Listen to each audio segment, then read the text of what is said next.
কতবার আমার মেয়েকে আমার থেকে আলাদা করে দিয়েছিলেন আপনি, আর সেটা আমি হতে দেব না। আকাশ যখনই জানতে পারে যে রায়বাড়িতে আরিয়া আছে তখনই তার বুকের ভেতরটা কেমন যেন ছটফট করে ওঠে। মনে মনে ভাবতে শুরু করে শুভ না জানি কোনোভাবে বিষয়টা টের পেয়ে গেল কিনা, কিন্তু পরক্ষণেই নিজেকে শান্ত করে, কারণ সব প্রমাণ তো তার নিজের কাছেই সুরক্ষিত। হাতের কাগজগুলো দেখে একটু তৃপ্তির হাসি দেয় সে। অন্যদিকে শুভর মাথা থেকে কিছুতেই যাচ্ছে না এই আরিয়াই কি তার হারিয়ে যাওয়া স্ত্রী। কোনো প্রমাণ হাতে নেই, তবু দুজনের মধ্যে অদ্ভুত একটা মিলটাকে ভাবিয়ে তোলে। আবার মনকে বোঝায় না, তার স্ত্রী কখনো এতটা বেপরোয়া হতে পারে না।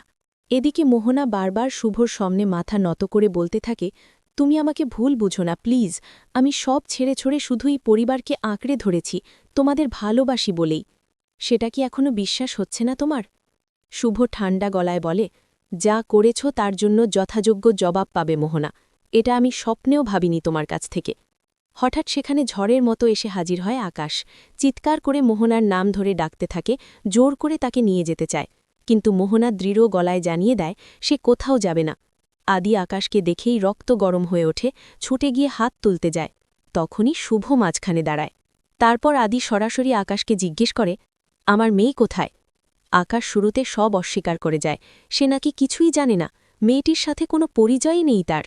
কিন্তু শুভ চুপচাপ কিছু ছবি এগিয়ে দেয়। ছবিতে স্পষ্ট আকাশ নিজেই মেয়েটিকে কোথাও নিয়ে যাচ্ছে।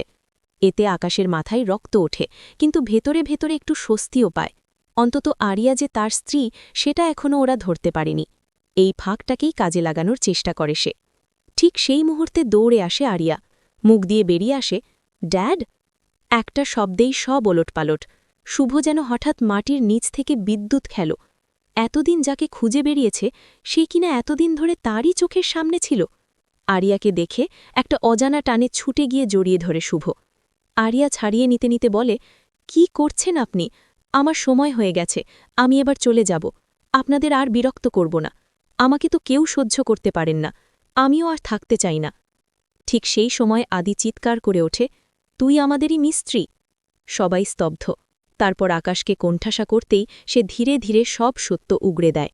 পুরো সত্যি শুনে আরিয়ার বুকের ভেতরটা ভেঙে পড়ে। শৈশবটা কেড়ে নেওয়া হয়েছিল তার, মায়ের ভালোবাসা থেকে দূরে রাখা হয়েছিল ইচ্ছে করে। ঘৃণায় আকাশের দিক থেকে মুখ সরিয়ে নেয় সে। আকাশ বোঝানোর চেষ্টা করে, সব মিথ্যে, ওরা তোকে বিভ্রান্ত করছে, কিন্তু আরিয়া আর কান দেয় না। নিজের হাতে শাস্তি দিয়ে বলে, আজ থেকে তুমি আমার কেউ না, আজ থেকে আমি আমার আসল পরিবার পেয়েছি। এই বলেই শুভকে শক্ত করে বুকে জড়িয়ে ধরে আরিয়া। তো বন্ধুরা, তোমরা কি চাও আরিয়া এভাবেই নিজের সত্যিকারের পরিচয় খুঁজে পেয়ে আকাশকে উচিত শিক্ষা দিয়ে শুভর বুকে মাথা রাখুক?